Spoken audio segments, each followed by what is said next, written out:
Hey, this is Bryce Harper, and welcome to the Phillies Show. Welcome to the Phillies Show, brought to you by Citizens. From making a plan to reaching your goals, make sense of your money with Citizens, official bank of the Phillies. Ruben Amaro Jr. is here, Jim Salisbury. I'm Todd Zalecki. April 4th, Friday, 2025. Guys, how are we doing? We had our first live show at Citizens Bank Park yesterday with the people from Citizens. It was fun. We had John Middleton on. If you guys haven't caught the episode yet, check it out on YouTube. Obviously, you can check it out on Apple, Spotify, Amazon, wherever. But I thought we had a lot of fun, first of all. And then, of course, talking to John is always super interesting.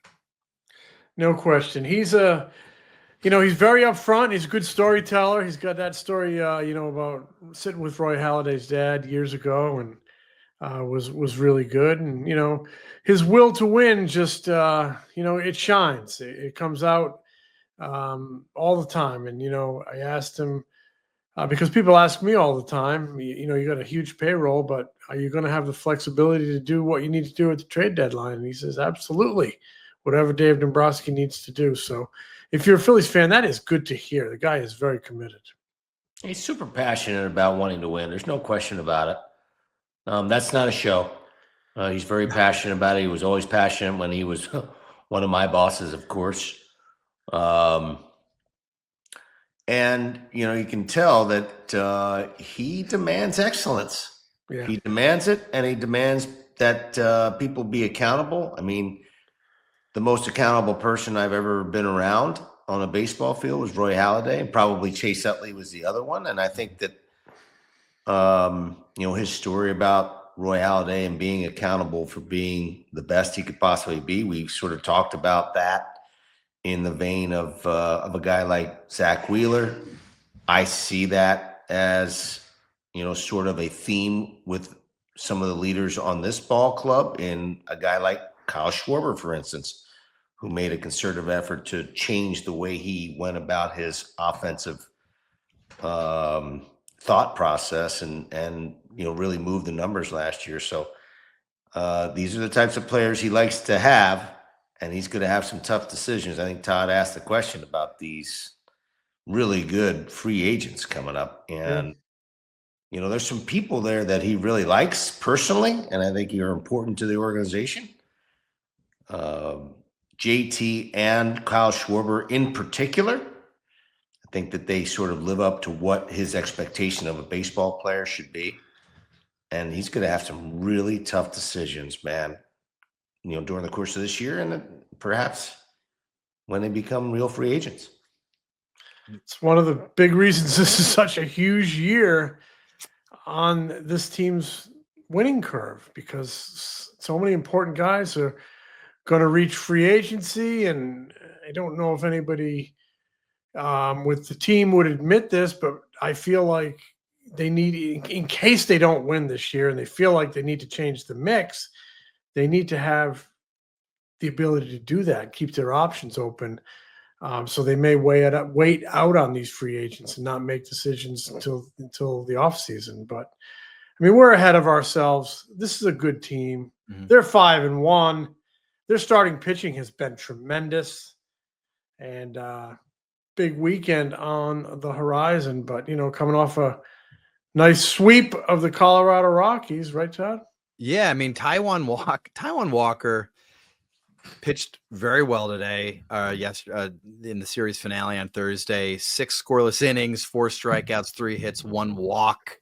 I mean, think about the last year of this man's life. I mean, he comes into spring training, he's banged up. He starts the season on the injured list. He comes back, replaces Spencer Turnbull. Remember Spencer Turnbull? He had like a 1.67 ERA his first 6 starts. They bump Spencer Turnbull out of the rotation, and Taijuan does not pitch well. He gets booed a lot. He finally loses his job in the rotation late in the season. He doesn't make the postseason roster. We were on this show talking a lot of, do you just release him after the season over? Do you bring him into camp? Will it be a distraction? What could he possibly add any velocity, or is that just talk? And then he actually comes back in the spring and he adds some velocity and he actually looks pretty good. But then because of his struggles last year, and even going back to I guess at the end of the 23 season when he didn't pitch in the postseason, he gets booed in his last 2 Grapefruit League starts. I've never heard of a guy get booed in a Grapefruit League start. It's unbelievable. And then he gets booed during pregame introductions in People's Park on opening day, and then he gets booed again at the home opener. So, I mean, this guy has a lot weighing on him, even though he has never really talked about it too much with us in the media. And then he goes out and pitches great today. And I thought it was really cool. Jim, you were there when he said, "Hey, man, I got a lot of texts from my mom after the game, and she said she was crying throughout the game." She was there. She was there. Yeah, his mom was at the game, flew in from Arizona. And she was crying during the game, especially when he walked off the mound in the 6th inning and got that nice ovation from fans. And somebody asked, like, when was the last time your mom cried at a game? He said, probably last year when I was getting booed. Last year here. Yeah, last year here. So that really kind of humanizes these guys. People look at the money and, they're athletes and they should be able to take it. But man, I mean, Ruben, it's can be a brutally harsh game. And it was cool to see Taijuan Thursday pitch well and kind of show that he can bounce back a little bit. Yeah, I mean, I'll be honest with you. I mean, there were times in 1992 when I really, really struggled. And I remember driving home and crying because I was playing so poorly and in front of my hometown crowd. And I was like, 1 for 50 or whatever the hell it was and struggling. It's tough. I mean, and people say, well, he's making $18 million a year. Why should he be upset? Well, they're competitors. They're people. It doesn't, it's not necessarily, money's important. But these are human beings too. And I got to give the guy a lot of credit, man. He's been through it a little bit. And, there are a lot of players over the course of time who have played for the Phillies, who have made a lot of money and struggled and then sort of been on their way and they take a lot of heat for it. But the fact that this guy did what he did to try to get himself back to where he was yesterday when he pitched, you got to give him a lot of credit. Is it sustainable? I don't know. Right. But the fact that he has made the effort to get to where he is now compared to where he was, and I will tell you, the arm speed, much better as a scout. Arm speed better, location better, confidence in his stuff, conviction in his pitches, separation with the split, all those things were there. I don't know if he can do that for 30 starts or whatever the case may be, but the fact that he put himself in that position to be there during the course of this offseason when he didn't have to do it because the money's guaranteed, you got to give him some props. Yeah, it was a really great human story today. That I was actually a little touched by it, to be honest with you. Hearing that his mom was there, hearing that she had tears of joy. Here's a guy who's been, he's heard it in Philadelphia, and to my knowledge, he's never really. I'm going to say it, he's never bitched and moaned about it. He's never complained about it. No. And he flat out said today, I think Destiny Legardo, I thought she asked him a great question about, how much is the booing worn on you? And he admitted that, yeah, it wears on you. But you got to keep working. And when you contribute in this town and when you win in this town, there's no better fan base. That's and true. he said that. And that was really, really good to hear. I thought it was a kind of the thing a real man says. He manned up and he didn't turtle by being booed on opening day and being booed in spring training, being booed last year, and it can weigh on you. And one thing I saw in his start Thursday, his stuff was better. I mean, he topped out at like 93.8. I don't even think that's an average major league fastball, but it made everything a little bit better for him. The slider, curveball, the good splitter.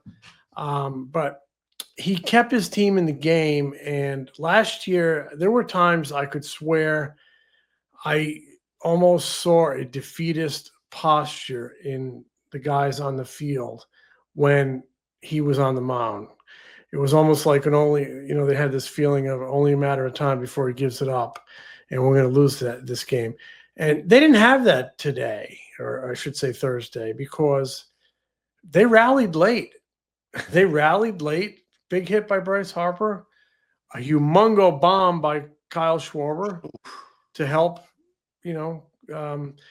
make Taijuan Walker's day and help him walk off the field to a lot of people were on their feet when he walked off the field. So hats off to him. It was a great day at the ballpark.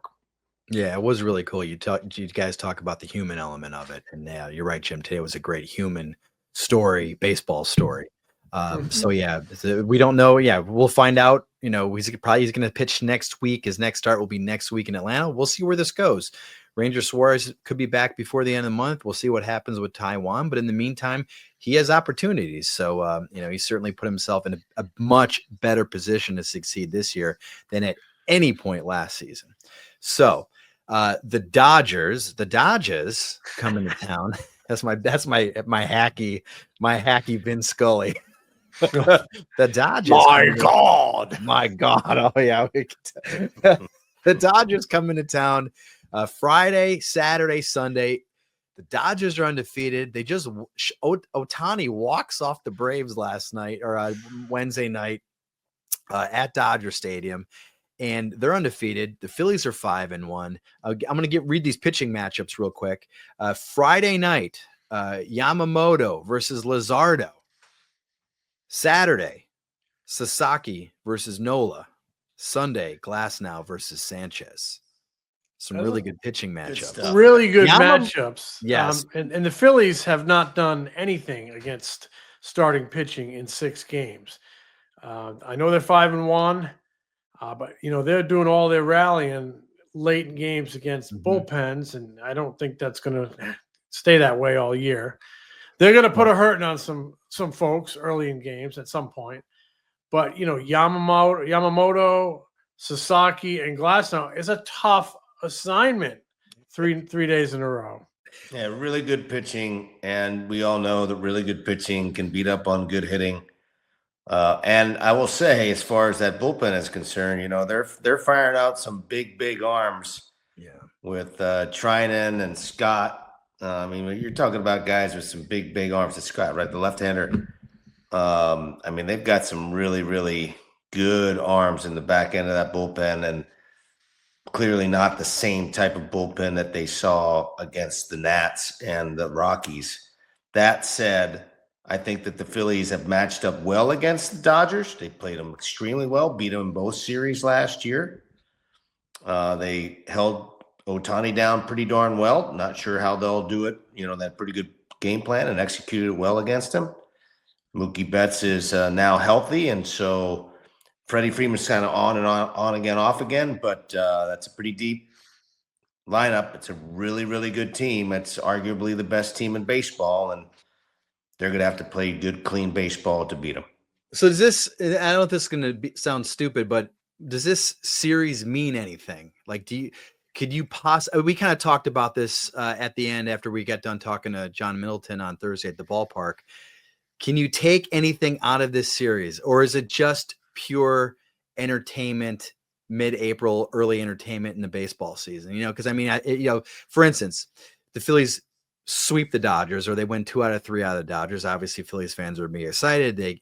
But if the Dodgers come in and sweep the Phillies, does that mean anything? Do you guys have any thoughts on that? I wouldn't call it a big test, maybe a little quiz, but in the grand scheme of things, a lot can change over the course of 6 months. This is game 7, and 7 games in does not define a team. The Braves are 0-7, and I don't think they're cooked at all. I think they just need to stack the pennies. Take their time getting back to 500, and they'll be back in this thing at some point. So, but nonetheless, you want to win every night. You take the field, and I think you have a good showing in them. It can build some against them. It can build some confidence.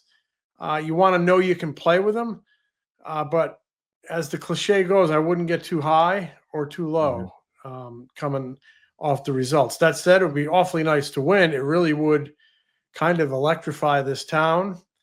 I think we all agree that maybe we all agree it's a really good Phillies team, and we expect them to play in October. But there wasn't that typical buzz coming into opening day. I thought it was a little subdued this year. Maybe because of the disappointing ending in October, maybe because the Super Bowl hangover, maybe because they didn't light it up with a big free agent acquisition, even though the trade for Luzardo was a good one. We liked that. We liked the signing of Romano. We liked the signing of Kepler, but they didn't make that mega deal. But a good showing this weekend, I think, will pump some people up.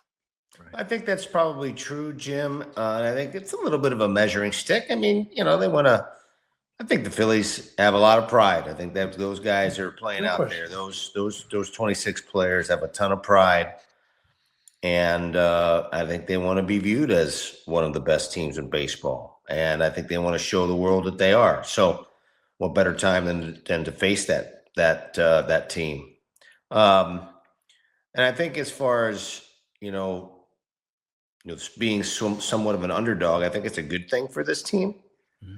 I think that that makes them fight maybe a little bit harder. Maybe they feel a little disrespected.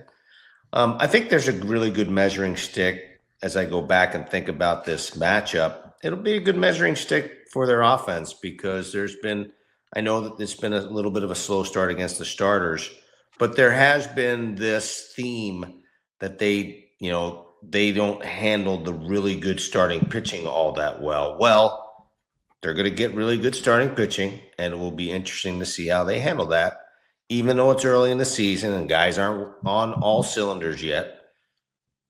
I think you'll see their energy pick up a little bit. I think you'll see the ballpark's energy be high, and I think that they react quite well to that type of energy at CBP. Guys, let's talk money moves. Citizens Money Moves are brought to you by Citizens. For making a plan to reaching your goals, Citizens has the personalized advice and tools to help you make sense of your money. Citizens, official bank of the Phillies. Guys, I'm thinking of money moves in baseball this past week, and I'm thinking of the money that all the bat manufacturers are making with torpedo bats. Great call.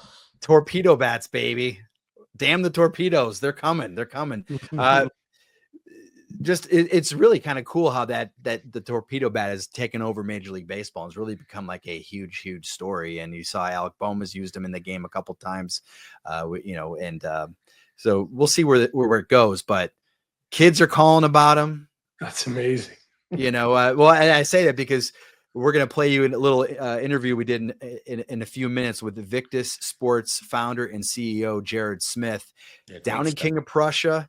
He tells a bunch of great stories about how he got some of these torpedo bats to the Phillies on opening day. Guys, what do you think of torpedo bats we're about a week in of torpedo bats?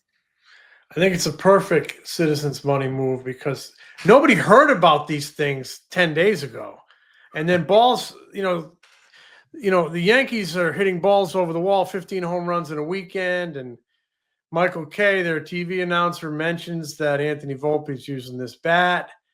Unless you're kind of tipped off about it, it's hard to notice with the naked eye, especially when, they're moving it and whatnot. But he explains what this bat is, and the Yankees hit a bunch of home runs. And like you said, baseball's a copycat. All sports are copycat. When it comes to equipment, a guy has success with something, everybody's going to want to try it. So I guarantee you, most of the hitters in baseball over the next 3 weeks, 4 weeks, are going to at least try this thing in BP. And if a number of them like it, they're going to take it into a game, and you're going to see this thing be around. I don't know if it's going to be like 100% saturation or 50% saturation, whatever. But a lot of guys are going to use these things, and they're going to hit home runs with them. They're perfectly legal. And you put up home runs, you hit home runs, you big offense, you make money.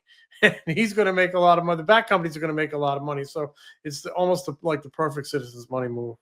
Yeah, I'm actually a little surprised it took this long with all the information that you have now with the StatCast and all the things that you can actually break down that happens on the field, biomechanically and such. I mean, you're basically designing the bat now to the player and his most frequent contact point. So if the guy like Volpe hits the ball down on the label, which at the time when I played, you hit on label, you broke your bat or you didn't hit it very hard. Well, now if you shift some of the barrel to the label and you consistently hit the ball on the label, you're going to get more solid contact. And so I'm not sure if it's for everybody, but you may see more specialized and designed bats for each player. If a guy is early a lot and hits the ball off the end of the bat, maybe the head of the bat is more of the barrel, or the end of the bat has more of the barrel pronounced. I think, and you know, they've discussed, you know, the weight distribution and stuff like that. And a lot of it's feel. I mean, these guys want to make sure when they have that bat in their hand, it feels comfortable. Mm-hmm. And when they're moving it through the zone, they want to be able to maximize it. So I'm actually a little surprised that somebody hasn't come up with this before. I guess it's been sort of in the works for a while, but I'm surprised that somebody has not really jumped on this earlier with all the information that's out there. But hey, can't be a bad thing, man. No, it's evolution. Evolution, baby. It was so cool to talk to Jared Smith from Victus. I'm a little bit of a bat geek. I got a little bit geeked up hearing about him. I remember, 20 plus years ago, I went up to Ottawa and did a story on a guy named Sam Holman, who made the Sam bat, one of the first maple bats that Barry Bonds used. And this guy made them in the shed behind his house. It was crazy. And then Ryan Howard helped put Jack Marucci on the map. And now they're partnered with Victus and some of the best bats going. So it was really interesting to just hear the way their phone has been ringing off the hook down at Victus this week. So it was a great little interview.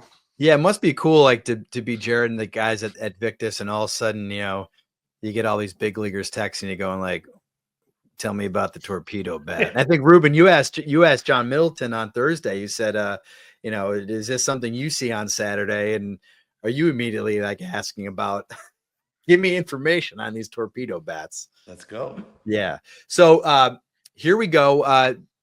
Our interview earlier this week with Victus Sports founder and CEO, Jared Smith. Thank you for joining the Phillies show with Jim Salisbury, Ruben Amaro Jr. This has been, I imagine, an insane week for you. Can you describe how crazy it has been? In other words, and specifically, when did it start to really go nuts? Was it as soon as that Yankees game ended on Saturday, your texts start flowing in? What was that like? It was more so when the other team's games ended. The players all started reaching out because they saw the Yankees, they saw the headlines, and a lot of guys hadn't even heard of it yet. So there was a lot of inquiries just about the explanation, and then, of course, wanting to try it as well. So getting some samples out or getting some orders in for some bats also. Crazy, man. Congratulations. You are the hottest thing in baseball with this torpedo bat. I know we were talking to some Phillies players before their home opener, and right before the game started, you were able to personally deliver a shipment, and Alec Boehm ended up with one of them, used one of them in the game. I just was wondering if you could kind of take us through the time, maybe from when you get the phone call, maybe from Phil Sheridan or somebody in the clubhouse with the Phillies or Alec himself. Yeah. What were you racing down the Schuylkill? Did you have to fight traffic? Did you do a handoff on Darien Street out in front of the stadium? How did you get it there so quick? Yeah, so I mean, Monday morning we came in, and the guys had reached out over the weekend and just kind of asked for some samples with their handles and their model of the torpedoes. So Monday morning we came in and fired them up and ran them down to the ballpark. And you know how traffic is coming from King of Prussia down to Philly. So it took us a good hour and 10 minutes to get down there, but able to deliver them to the clubhouse. And right before the game, probably about 2:00 we got there. Game started at 3. We saw the guys sitting in the vans getting ready to head out to center field.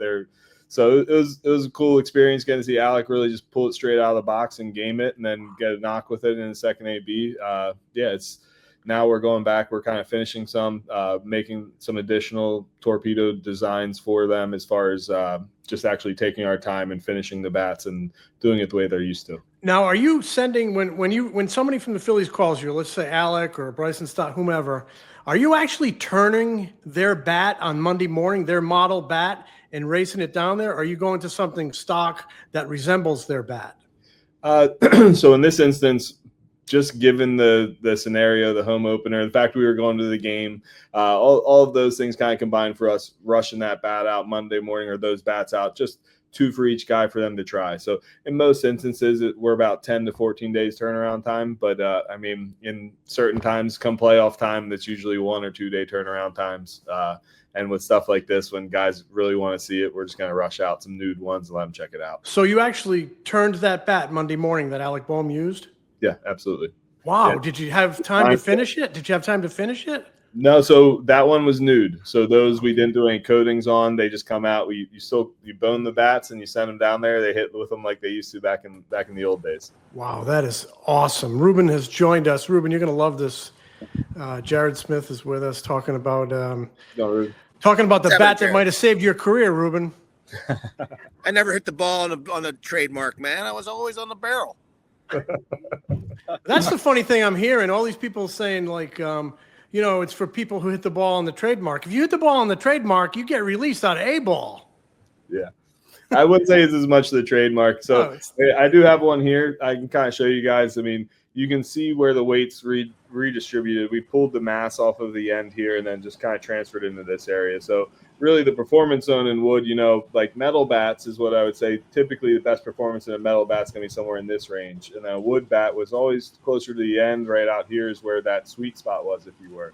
So by redistributing the mass, it does move that sweet spot or performance area a little closer to the hands. It's still, the label's all the way down here. We're talking performance here versus here. But, 1 inch is a big difference in the game of baseball. And it's something, too, any edge you can help these guys hitting the ball a little closer to your hand, balancing the bat out a little bit. It's working for some of the guys, that's for sure. Yeah, it's but you've taken mass and put it more into the barrel. It just I can see how putting mass into the barrel would be attractive to a hitter and maybe increase the force that he connects or contacts the ball, impacts the ball, I should say. But how I'm seeing that it also affects and improves bat speed. How is that happening, Jared? I think the bat's just more balanced. So if it improves bat speed, it's probably because it's easier to move. Just from an MOI standpoint, it's going to be more balanced as you move that weight from the end of the bat down towards the hand a little bit. So even though it's the same weight, or in some cases even a little heavier, it is easier. We use the term BPI, balance point indicator, and when you move that down, it drops the BPI, so it makes it much easier to swing. Wow. I've seen the bat speed, StatCast tracks all that stuff, and I guess some of the Yankees' bat speeds did tick up. The guys that were using those bats, do you think? I'm sure you've dug into those numbers, maybe knew some of these numbers beforehand. Do you think those things are real, or is it just too small of a sample size right now? Yeah, I still think my general opinion is that it's still a small sample size, and we'll see how it all shakes out. But Anthony Volpe also, I know he worked his butt off this offseason, so it could have just been one of those things where some of these players that are young guys are getting stronger also in the offseason and swinging the bat better. So there's a number of things that go into it, but I do think there's certainly something to the performance increase when you put the barrel where the guys are actually making contact the most. Jared, has there been a more of a need or a request from players as of late? Is that something that's sort of coming in now exponentially, or is it still, are people still like in the wait and see mode? No, everybody wants to try it. So right now it's like, hey, how quickly can you get me some with my handle that swings similar to what I am, but just get me my barrel and take it out of the end, move that mass down a little bit, and send me a torpedo, please. And I would say, honestly, Ruben, is probably over half of our players. And between Marucci and Victus, we got 55% of the league swinging our bats. So you figure it's almost a quarter of the league just reaching out to us directly, asking for samples, asking to try this thing out. Wow. Do you see this? I know it's a small sample size, but I mean, it makes so much sense, and such baseball can be so copycat. Do you see this almost being the predominant bat shape someday? I mean, I remember when all the bats were ash and now they're all maple. I mean, I know there's reasons behind that, but maple has supplanted ash. Could this bat style, take over for the one we all have seen over the years? I mean, possibly. I would just say I think we have 800 different models in our lathe already. So there's already so many different variations. It's hard to say if this is going to be the majority or just for a select few at this point. It's still too early for us to tell, but we're certainly going to be working with the players, working closely with the teams. The teams have the data as far as being able to track exactly where the ball is hitting the bat consistently for these guys. So being able to translate that back to us and then allowing us to kind of iterate off of it, I think will be kind of the next steps. And I think you've also said that you don't think this is like one of the questions I've got is, do you think this is a gimmick? Could it be a gimmick where in a few years it fades out? And you don't think so. I mean, I remember years they had the axe handles and the hockey puck handles on the bats, and those seem kind of like those things kind of come and go. But well, you say that, but Mookie's still crushing it with the axe handle, Springer, those guys, and Goldschmidt's still rocking the puck knob. But so, I mean, the guys, they've won MVP with these things too. I think this is just something we've been doing things in the bat world where we've been innovating and working with these professional players in a meaningful way, really, for the last 5-6 years. And I think there's just not a lot of light shed on it, quite honestly. And I think now with this really getting out there in the zeitgeist like I never could have anticipated, I think people are just starting to realize really what's been going on behind the scenes now for a little while. I don't want to get too technical, but as far as the machinery is concerned, now do you have to reprogram everything now, or is it something that do you have to change your machinery completely to be able to provide these new types of shapes of bats? It is a programming thing, like you said. So for us, our CNC machines, we're actually able to take the volume, maintain the same volume so it doesn't change the density, and then reconstruct the barrel shape based off of keeping the handle the same, the taper area generally the same, maybe changing that a little bit, but then taking that volume from the end of the bat and moving it into that hitting area. So for us, it's literally taking their model and then just moving that extra weight into where they make contact the most. And I mean, so far, it's like we did it. We went and we're hitting ourselves in the cage with them the other day, and just my own personal experience too. I mean, it feels incredible. Those mishits towards the label are performing way better than they ever had. You know, Ruben, like when you get hit down there in wood, that ball's going maybe to the track, but probably in front of it, and it just doesn't feel right. But now that it feels right and it's going over the wall, it's like, I mean, it's a whole different feeling than I've ever had with hitting with a wood bat before.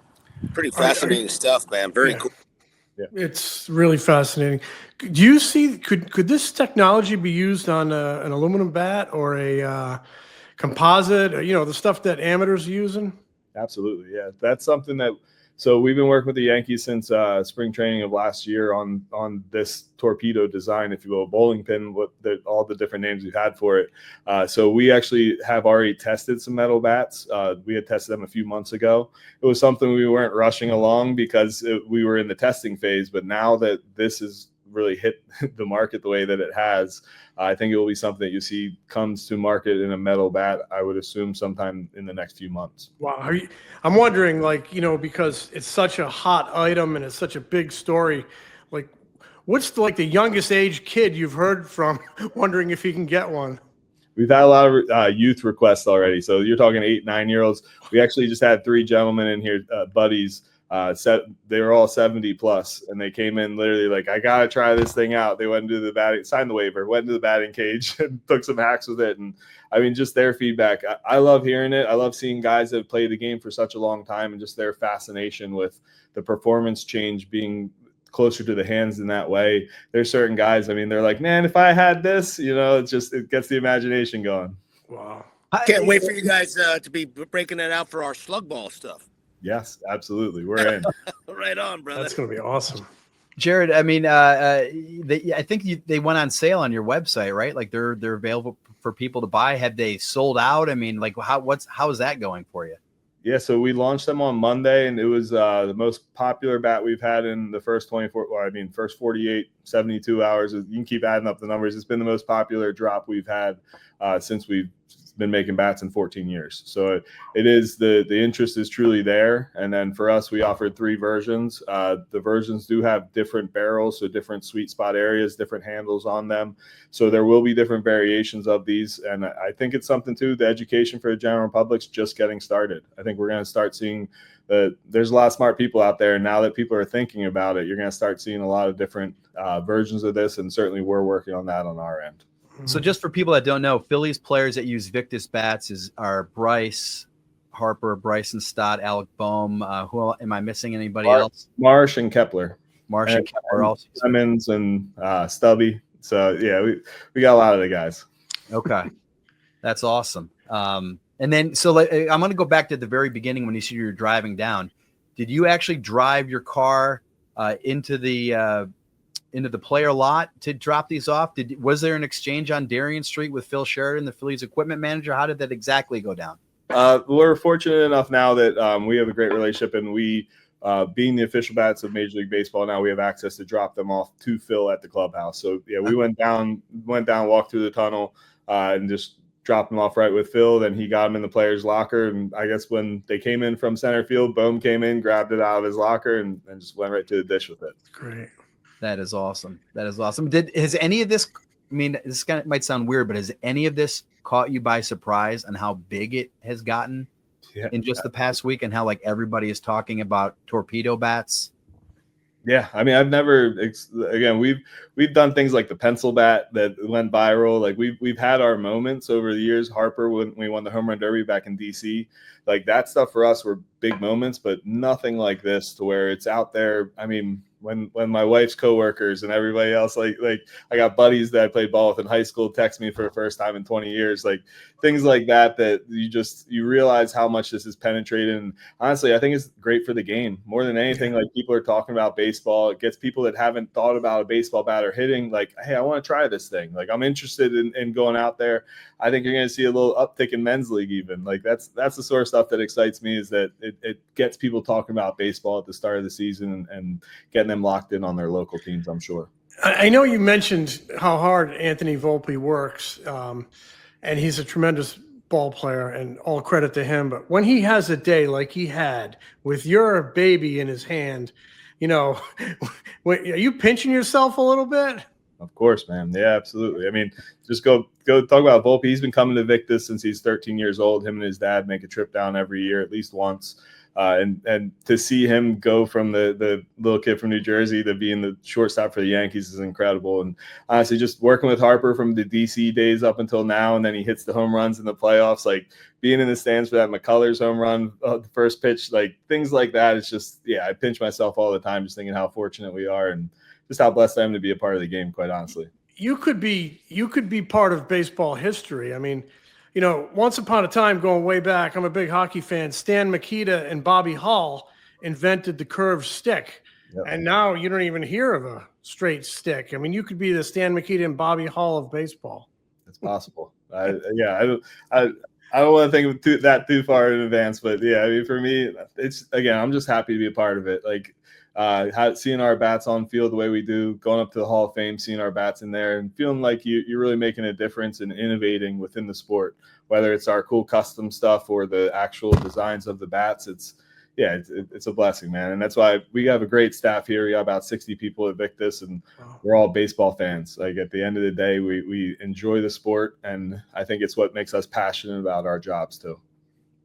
That's awesome. Well, thanks, Jared, for the time. We appreciate you coming on and talking about the torpedo bat, bowling pin bat, whatever everybody wants to call it, I guess. But it's the torpedo bat this week. Just one more question. What'd you shoot, Rube? Shot right around an 82. Not bad. Hey, not too good. shabby. Early in the season, we'll take that. Pretty well. I don't have a Victus golf clubs set yet, but we'll get you a putter. Something for me for that'd be great too. Thank you. I appreciate it. Anyway, in all seriousness, thank you so much for joining us, number one. And congratulations, man. This is a really cool thing. I'm happy for you guys. I know how passionate you guys are about what you do, and you're providing the game with another weapon that I think, as Jim said, might go down in history. Really cool stuff. Yeah, I know you've had a crazy week. Thank you for joining us, but I agree with you. It's just great to hear people buzzing about baseball. 100%. Well, thank you guys. I appreciate you having me on.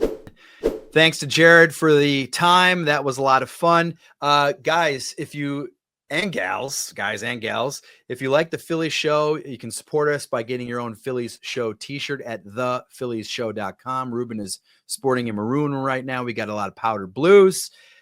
Gentlemen, the Phillies show is brought to you by Citizens. Make sense of your money with Citizens, official bank of the Phillies. Talk to you guys next week. Smell you later, boys.